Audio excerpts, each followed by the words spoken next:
do that in a different way. Mm-hmm. Yeah, he's like saying, yeah. Of course he can, because he's pretty darn powerful. Yeah, pretty much I can do anything, so why wouldn't I be able to do that as well? Great, great. Tap on the top of the head. So now I want you to think about that project. I want you to say, it's going to be awesome. And I want you to hear what that little voice says to you. It's going to be awesome. He's like, yeah, of course. Of course. He's now in support of you, isn't he? Yeah. No more loser. You're not hearing that anymore, are you? No, he's like, yeah. Of course you're going to be great. Stop tapping. Open your eyes, take a deep breath. Listen for that little voice, you're a loser. Do you hear it anymore? No. Congratulations. Good job. When we think about trauma, we usually think about something big, like an assault or a natural disaster or a very serious accident. But everyday trauma, what we call little t trauma, happens to us constantly. The challenge with trauma is that the subconscious mind responds in a very specific way. It downloads all the information at the moment of trauma and stores it as a protection mechanism. So suppose you had a parent or another relative or a third-grade teacher who traumatized you with a little t trauma, perhaps just by speaking to you harshly or carelessly, or in a way that now as an adult you could cope with perfectly well. When that trauma is re-triggered, say by a spouse or a work colleague, studies have shown you respond with the same maturity, emotional and mental resources that you had at the time of the original trauma. We've all felt like a 5-year-old talking to our spouse in an argument, or they trigger us with some weird look, and all of a sudden you're back in 3rd grade. I know exactly. Yeah, exactly. So if you feel like you're responding to your husband or wife like a 5-year-old, or feel like a 13-year-old wallflower when you're asking someone on a date, or feel like a guilty 5-year-old in your office, and wondering why you feel so incapable despite all the personal growth work that you've ever done, that's why. Now, it's perfectly normal to respond in this way, but it's not very helpful to your success. So what we're going to do with this next technique is remove the trauma trigger, the part of you that's stuck in the past, so you can respond to events in your life as the capable adult that you are. You know, most of us have had a lot of these little t traumas in our life. And so the question is, how do you know what to clear out? Mm-hmm. And as you experience upsets in your life, what I found is useful is, as you experience upsets in your life or obstacles that occur on your path to success, you might be feeling frustrated or whatever, just stop and ask yourself, what do these upsets remind you of? Can you remember a time in your past when you felt the same way? One thing that's really useful to do is simply to close your eyes, go inside, really focus on the sensations you're feeling in your body and say, can I go back to a time when I felt exactly the same way? And that physical sensation it'll act like a little guidepost or a little road map that'll take you back. That will point you in the direction of the events that you need to work on. Now, matrix reimprinting has enough distinct steps that I'm not going to run through them all here right now. They're in the book for you to read and use. Instead, I'll demonstrate the technique with Eleanor, and you can refer to the book in order to learn the steps. You know, when I worked with Eleanor, she reported before that she had this feeling of being invisible, that people didn't pay attention to her. And she identified an incident from her past in which, as a 5-year-old, she was ignored or rejected, in a sense, by her 14-year-old brother. You're going to see her transform the memory of that event so that now she's no longer plagued by those feelings of invisible and no one wants to listen to me. Mm-hmm. Let's take a look.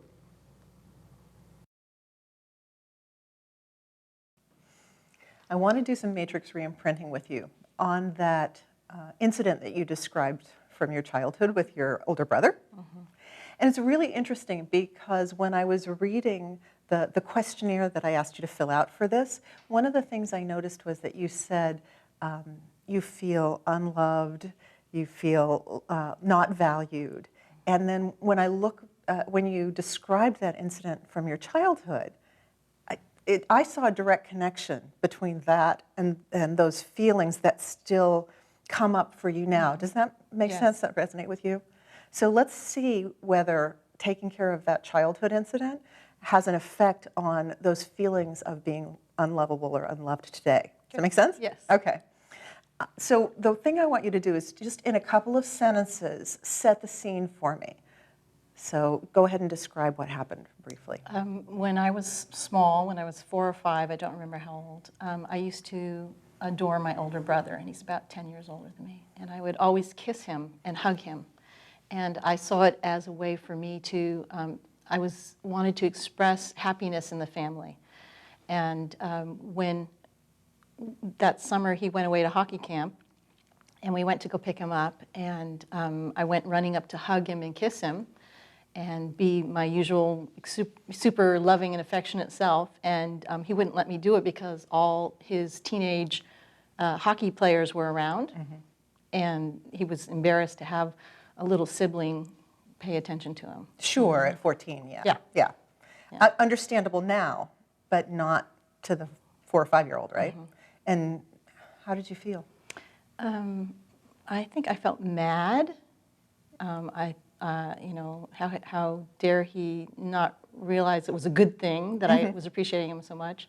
And I can't remember, I felt not appreciated. Okay. Yeah. And how you feel about it now, even recognizing that it's not surprising for a 14-year-old, may be a little different than you felt at the time. So I actually want you to close your eyes and sort of sink in and think back to that memory and just see what kind of charge or emotion that brings up when you think about that.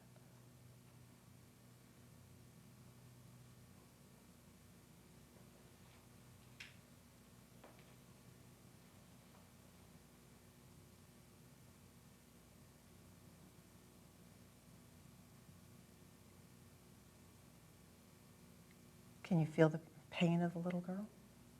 Are you feeling It anything? actually was embarrassment. Embarrassment. Yeah. It's interesting when we go Embarrassment. back that the emotions, when we really sink into the memory, may be even different than our emotions are of it now. Yeah, it was humiliation. Humiliation. Ooh, Yeah. that's a strong word. Okay. Oh, yeah, definitely. Want to clear that out? Yeah, that'd be good. Okay. Yeah. So close your eyes, tap the top of the head. And you said this was at a hockey camp that he was at? Okay. And where was it? Was this in a parking lot? Was this in a... Right at the rink. At the rink. They just finished playing a game, and they're all coming off the thing. I was super excited. He's like my hero because he's super talented. And, you know, everybody loved him. I loved him. Can you see the rink right there in front of you? Yeah, I can smell it. And are you in your, I'm just going to say 5-year-old for, are you in your 5-year-old body, or are you looking at yourself as a child? Oh, I actually wasn't either. I was kind of standing there just as me. Okay. But no, okay, I'm in my 5-year-old body. Okay, tap the eyebrow. And can you pull back out so that you're looking at yourself at that age? Yep. Okay, great. Tap the outside of the eye.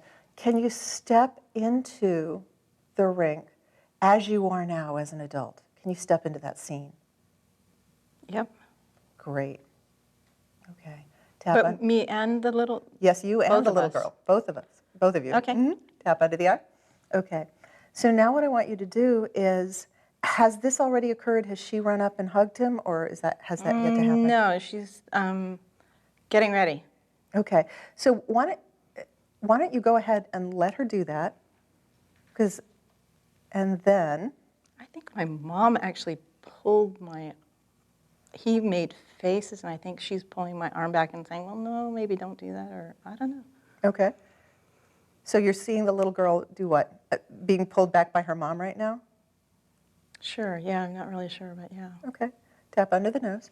Some people visualize things differently. Sometimes we think our way through visualizations, and sometimes we actually see them. And it's okay either way. Neither one of those is right or wrong. Okay. Now, is the 5-year-old you, and were you called Eleanor at that time? Or? Boo-boo. Boo-boo. Okay. Tap the chin. So is Boo-boo now feeling that embarrassment and humiliation? Not yet. Is she mad? Not yet.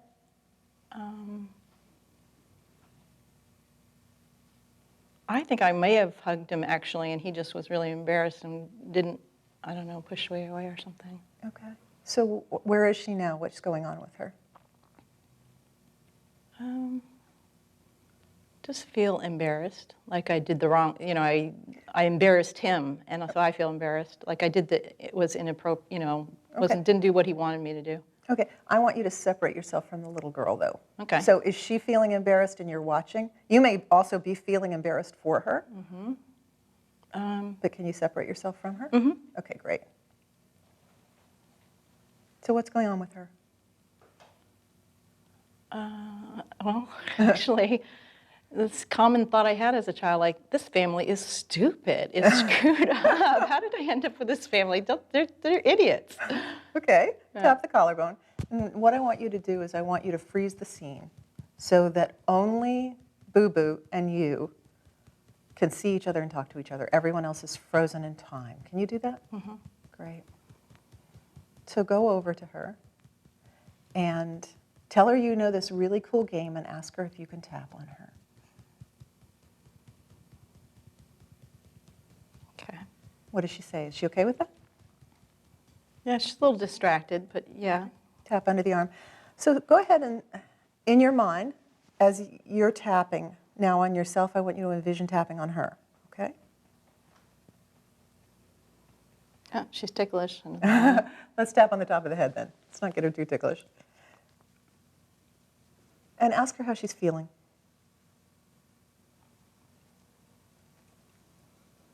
She says it feels good, she likes it. She likes the tapping? She actually likes me. She's thinking of giving me a hug and a kiss now. How does she feel towards her older brother right now? Or towards her family? And she can give you a hug and a kiss if she wants. Maybe just, she feels they're okay, she's just feeling disappointed. Okay. Tap on the eyebrow. Can you tell her it's okay to feel disappointed? It's not surprising to feel disappointed? Yeah. And how does she respond to that?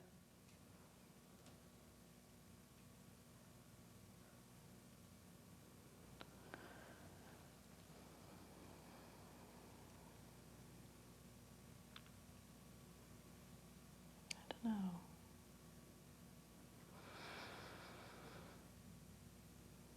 Tap the outside of the eye. What's going on in the scene?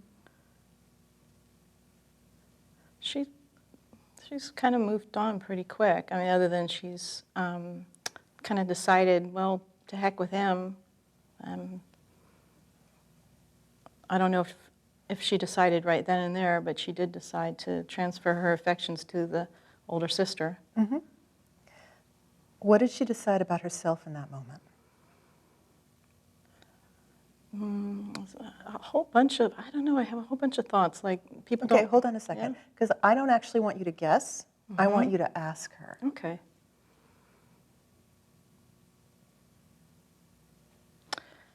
I'm too much. I'm not...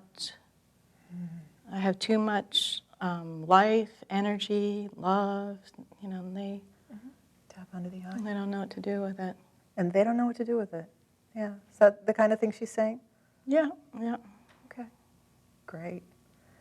Tap under the nose. And how does that make her feel? She has too much love, too much life. They don't know what to do with it. How's she feeling about that? A little stagnant, disappointed. Now, stagnant's not a word that a 5-year-old would use. Ask her. I how was she- an unusual 5-year-old. I will believe that. Okay. Tap on the chin. So I want to know what she... Just ask the question again, please. How are you feeling right now, Boo Boo?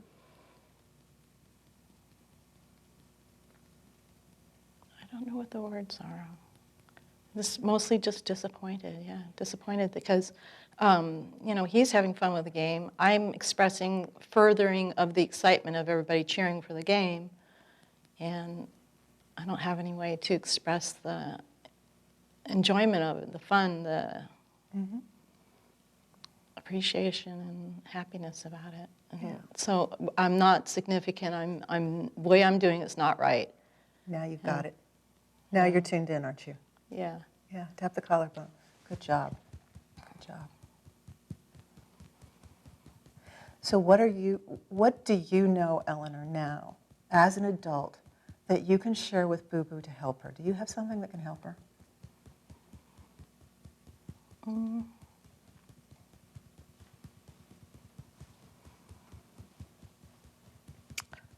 I think, well, the main thing I would just tell her is like, you know what, it doesn't matter. Just keep doing it, and, you know, that's just their problem. And they like it anyway. You know, they like what you're doing. You just keep being yourself. Because actually her 14-year-old brother would probably like it if he weren't surrounded by his hockey friends, right? Yes. Okay. Yeah. She can do whatever she wants in this moment. So I want you to, in the rink, I want you to imagine reaching in your back pocket and pulling out a magic wand and give it to her. She really likes She that. likes the magic wand, doesn't she? Yeah, like she's starting to point it at a lot of things. Just bing, bing, bing, bing. Tap under the arm and ask her if she'd like it if her brother hugged and kissed her back like he always likes to when he's not surrounded by his hockey buddies. Does she want that? Would she like that? She would like it actually if he put her up on his shoulder and, you know, carried her like a trophy because he's happy about winning the game too. She can wave the magic wand and have that happen. Yeah. Does she want to? I think she already did. We're already marching through, around. and she's actually got the wand, and she's like waving it around. That's great. That's great. Tap the top of the head. How's she feeling now? She feels good. Yeah. Yeah, she feels good. You can tell. Do you need to ask her? Like, ask her. Does she feel loved? Yeah, she does. Does she feel appreciated? Yeah, like she she's does. valued for her Yeah. contribution? And it feels like the key, though, was for her to just decide that, to just, you know, be it anyway and not take as a cue out people's reactions. You know, she just kind of went, oh, no, wait a second, I'm in charge here. Great. Tap the eyebrow point. And ask her if there's anything else she wants from you right now. Yeah. She said just that she'd like me to hang out with her and just, you know, be there. Hang out with you just now or anytime? All the time. All the Throughout, time. you know, just. Are you willing to do that? Like, are you willing to say to her, I will be there when you call for me? Yep. Yeah. So tell her that. Anything else she wants from you right now?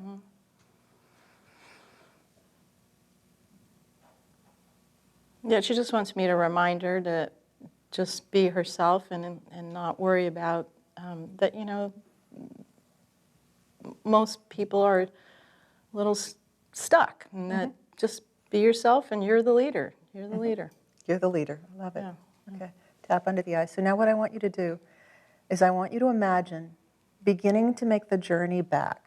You were decades in the past, and now you're coming back. Don't come all the way. Come to a point where you're in the field, in the matrix, where everything is energy and you are outside of time. Can you imagine that? Tap under the nose. And now I want you to imagine who you would be today if that had happened. If a woman had shown up and given you a magic wand, and your brother had lifted you on his shoulders and taken you around the rink, celebrating the win. Can you see that? I want you to take that picture of Boo Boo, of you, on his shoulders, marching victorious around the rink. I want you to take that in as an image through the top of your head and let it come down through every cell of your body. Tap on the chin. And then I want you to take a deep breath, and I want you to exhale that image out through your heart into the world around you, becoming your new reality.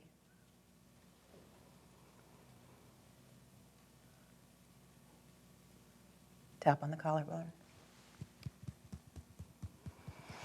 There's one more thing I want you to do before you come back. I want you to look with your awareness for the woman who always promised she would be there and tell you that you're the leader.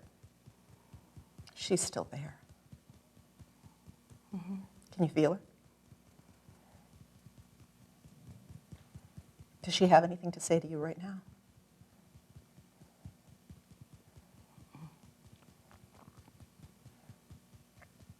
Tap onto the arm. And when you're ready, come all the way back to the present.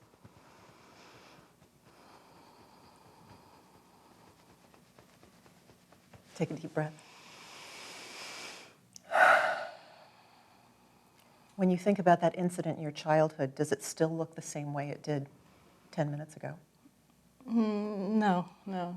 What's the memory of it? Sometimes memories shift, like we'll literally remember the new memory you just put in, or it will feel like it's behind a cloud or a screen or something. Is there anything that shifted with you around that? I think I'm on his shoulder, and everybody's celebrating. So you see the new memory now? Yeah. Yeah. And when you think about whether you're lovable or whether you're important, how does it feel? Has it changed? Yeah, and mostly what I'm aware of now is that everybody's been loving me all along, and it wasn't me being able to receive it because it was all my thoughts about it not Yeah, being so there. it feels like, there's plenty of love. Well, there. Yeah. Beautiful work. Great realization. Yeah. That the love was, you don't even have to work for it. It's Yeah. already there. I'm All you getting need better to at do was receiving it. Yeah, Yeah. drop the shields. Yeah, I accept myself. Congratulations. Thank you. Really good work. Yeah, thank you.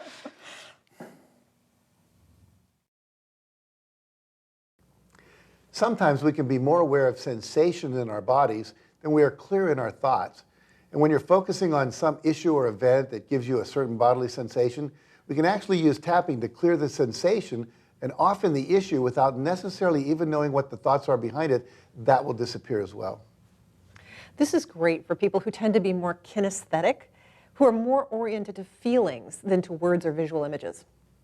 One of the important things to remember about sensation tapping is, like any other tapping technique, you're not trying to change or force the sensation. You're just observing it and letting it change on its own.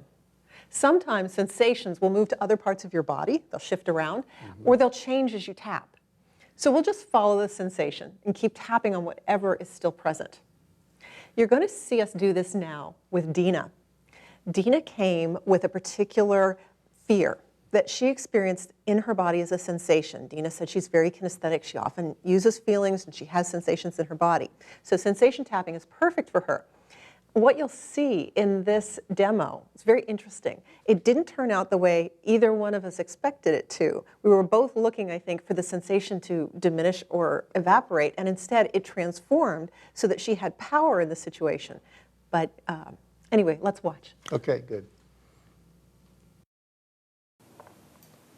Dina, you were telling me that you were watching the other volunteers that we've been working with and tapping along with them, even though your issues aren't exactly the same as theirs. And what have you been experiencing? Well, it surprised me, actually, because I was more just a little nervous for my turn, so I wanted to kind of get my practice in. But while I was tapping along, even though it wasn't my issue, I was really getting into what they were experiencing, and I was experiencing relief and release as well. So I think it's highly effective to tap along, even if it's not, an issue that you're experiencing. Excellent. I'm glad you're having that experience. Yeah, me too. Thank you. So now let's work with you on your issue of sensation tapping. What I want to do with sensation tapping is we're going to drop into the body. Often with tapping, it's fairly intellectual, it's verbal, and we're dealing with our words and our thoughts. And in sensation tapping, we want to get in touch with whatever feeling might be in a body around a thought or an emotion that we have. So you had a particular fear. You want to give me just a sentence or two about your fear? Sure. I'm starting my own business. I've got a book coming out, and I'm launching a coaching business.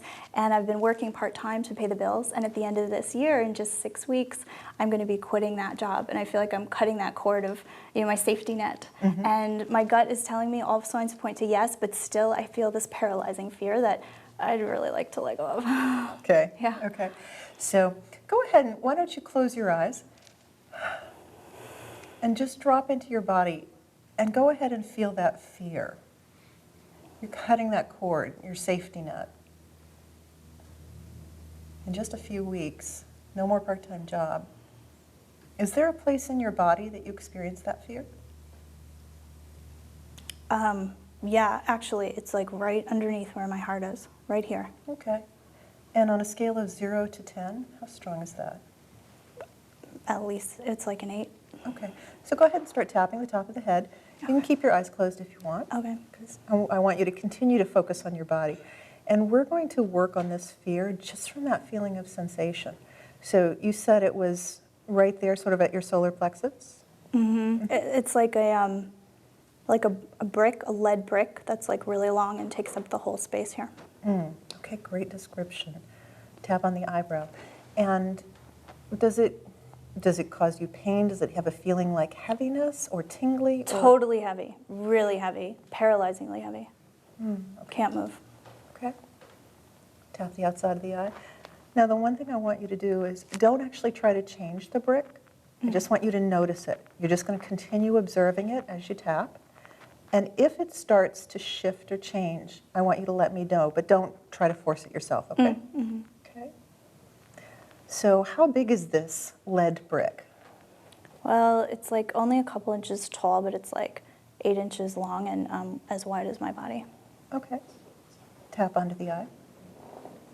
Is there anything else you can tell me about it? You said it's lead. Does it have a color? Yeah, it's dark gray, heavy, drab, yucky looking. Tap under the nose. Does it have a smell or a taste to it? If you were to get close to it, it'd probably smell like metal or something. Okay. Cold, hard. Tap on the chin. Is it still exactly the same as when you started tapping, or has it changed? Well, actually, now that I said metal, it's kind of more metal-y, but it's still heavy and ugly. Okay. Tap on the collarbone. What else can you tell me about that? It's a little bit shiny. Is it maintaining its size and shape and density? Yeah, it's kind of floating, moving a little bit, like a seesaw. Okay. Tap under the arm. And just repeat after me. I have this dark gray lead brick in my solar plexus. I have a dark gray lead brick in my solar plexus. Tap the top of the head.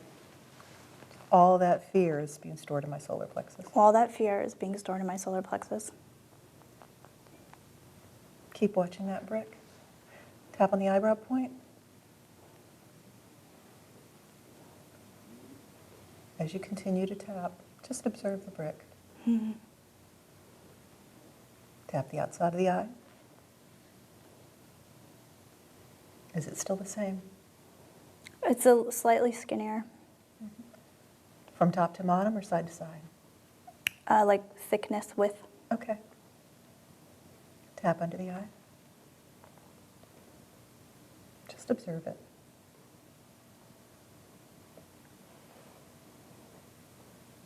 Is it staying the same or changing still? It's moving quite a bit. Okay. It's still the same size.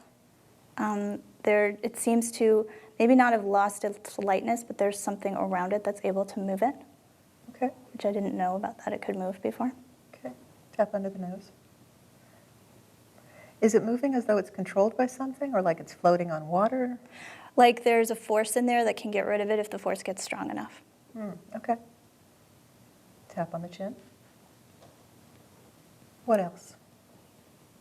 It's wobbly. It's not as before. It felt like heavy, stable, immobile, and now it's like uncertain. It's wobbly in there. Still kind of big and stuff, but wobbly. Okay. Tap on the collarbone. What else can you tell me about that? It's the same. Okay.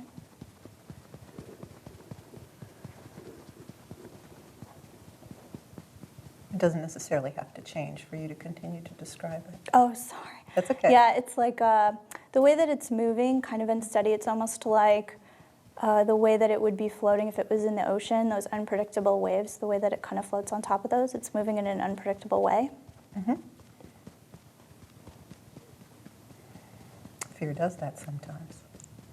You know it does. Tap under the arm.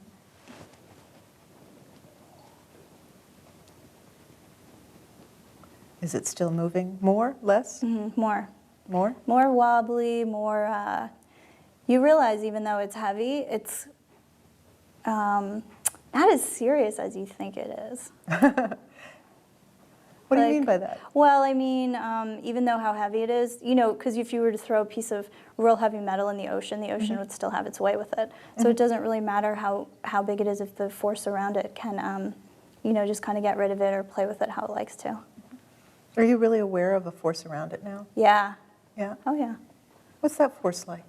Well, it's very moving, and it's way stronger than the metal. It's fluid, though. It's not stiff like the metal. Top of the head. Is there a color to that force? Not yet. Okay. Would you describe it as energy or force? Or? Yeah, it's like the energy. The best way I can say it is like how the ocean waves are. Totally powerful, but still it's only just water, but even so, it's very powerful. Tap the eyebrow. And what's happening with that lead bar now? Okay. Well, it flipped over. That was new. So it flipped over so that oceany force is playing with it almost. Yeah. Tap the outside of the eye. Does it feel as heavy to you? No. Oh my gosh, it's so not very heavy at all. It's almost like hilarious how heavy I thought it was. Tap under the eye. Does it feel like it's got the same, it felt almost ominous before, like it had a power over Yeah, you. I kind of forgot, but yeah, it did. And now it doesn't seem to have that. It's almost like you're laughing at it. Oh yeah. Yeah, it's kind of like cute how strong I thought it was or something. Tap under the nose. Anything else about it? Is it still the same size and shape though? Yeah, but the force around it's gotten like totally way bigger, so it seems smaller in comparison. Okay. Tap on the chin. Anything else about the scene for now? No, just that it's getting smaller in the perspective, and the force is, you know, is quite obviously very bigger, Okay. very much bigger. Stop tapping. Take a deep breath.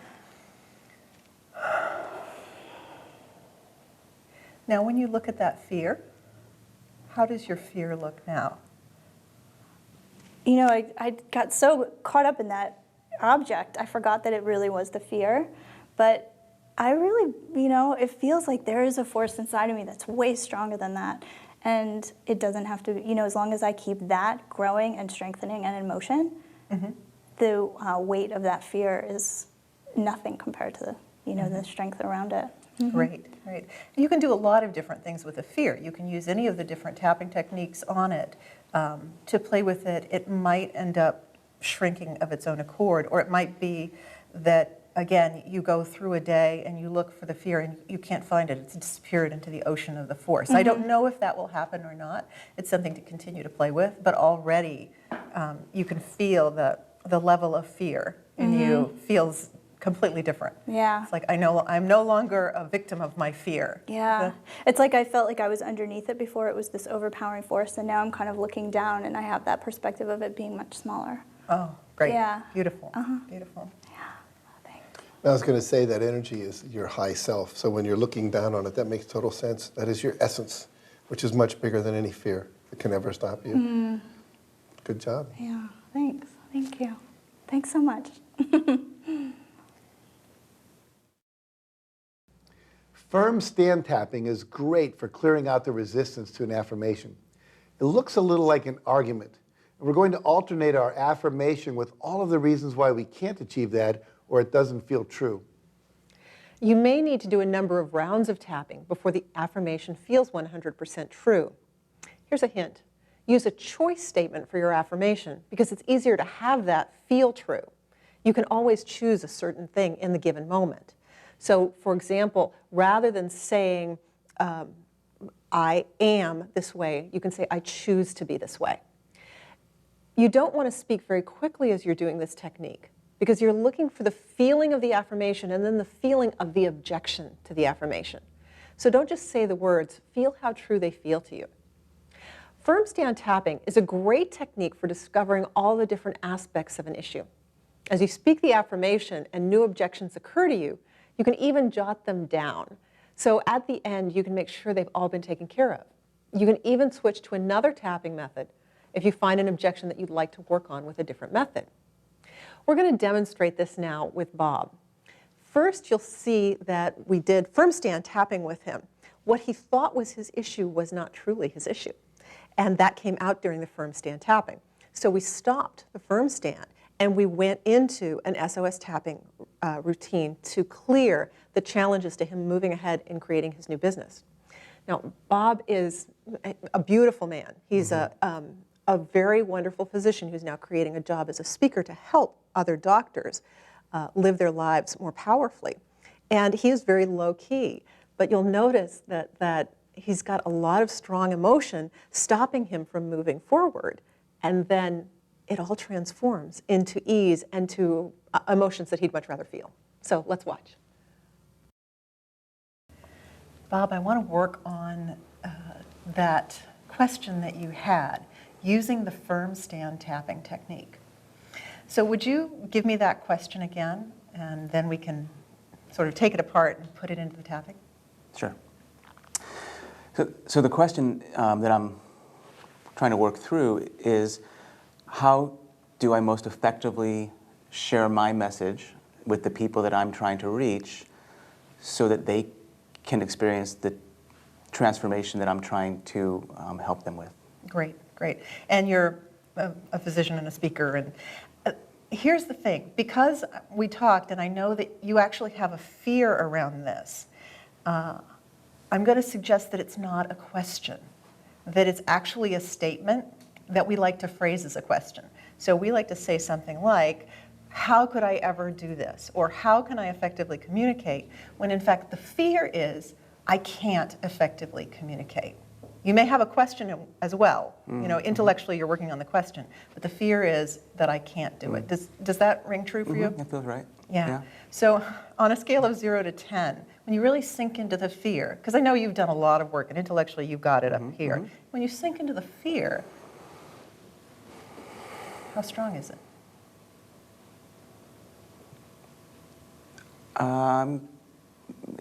It's getting higher as I think about it. That often happens when we tune in. Yeah. I think that fear is probably somewhere around a 7, 8. Yeah. I don't have a lot of fear on many things, but with this one, it's kind of focusing, and I think it's probably like a 7, 8. Yeah, because this is everything you want to do. I mean, it's your mission in life and it's your financial future as well, right? Right. Okay.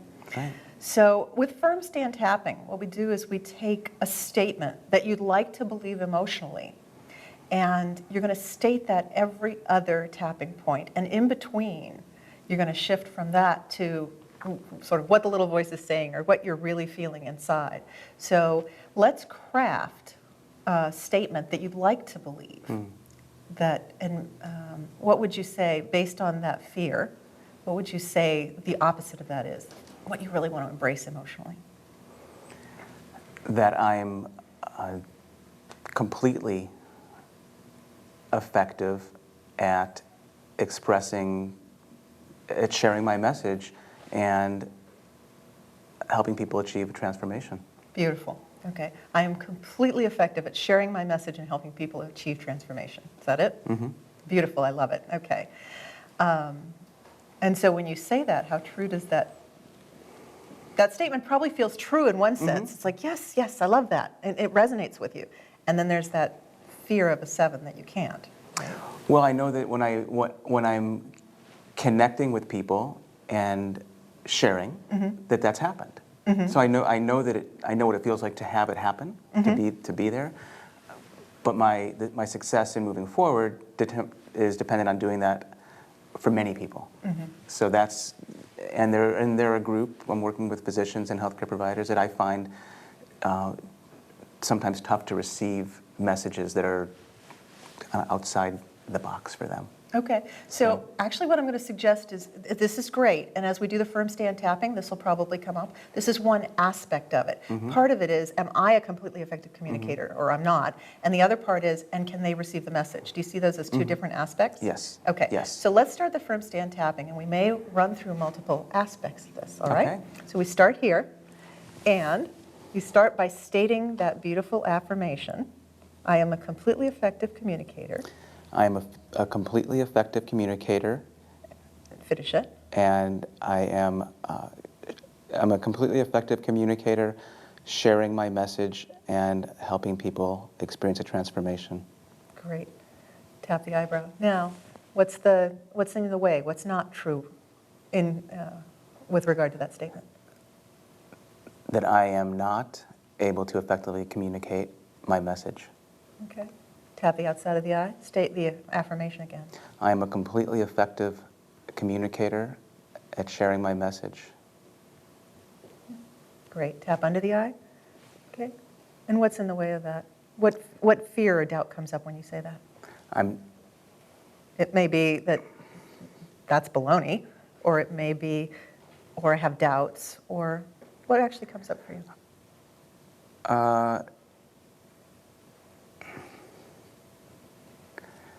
That I'm not able to really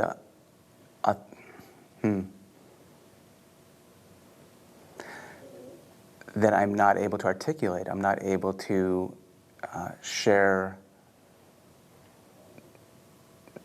That I'm not able to reach the people that I'm trying to reach. Okay, good. Tap under the nose. I am a completely effective. Go ahead. I'm completely effective at communicating my message and helping people experience a transformation. Beautiful. On the chin. Okay. What's the doubt?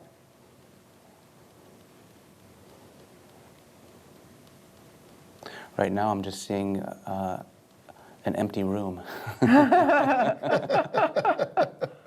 I don't have people to share it with. Great. Okay. Can you see how this is bringing up all the concerns and the fears and the different aspects? I do, yeah. Tap on the collarbone. Say your affirmation again. I'm completely effective at communicating my message and helping people experience a transformation. Beautiful. Tap under the arm. What's up? Is it still the empty room or is it something else?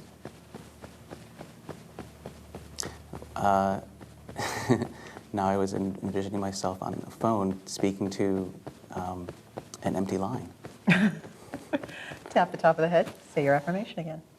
I am completely effective at communicating my message and helping people experience transformation. Tap the eyebrow. What comes up?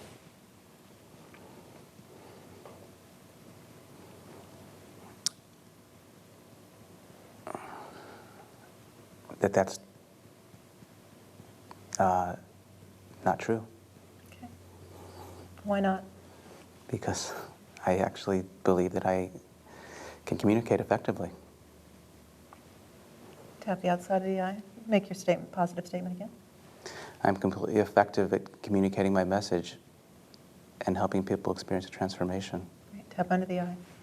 Doubts, fears, what comes up?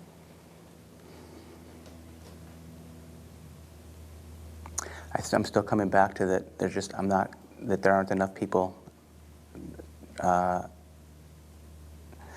present to actually hear the message. Okay, great. So stop tapping. Take a deep breath. So here's what we've done with this. Because at this point, to continue with firm stand tapping, we'd actually have to shift the affirmation. Your affirmation was, I'm a completely effective communicator, which was one fear that you had. Now, I'm going to actually suggest that that fear has diminished or gone away, that you can communicate your message. But three other things have come up in its place. One is, I can't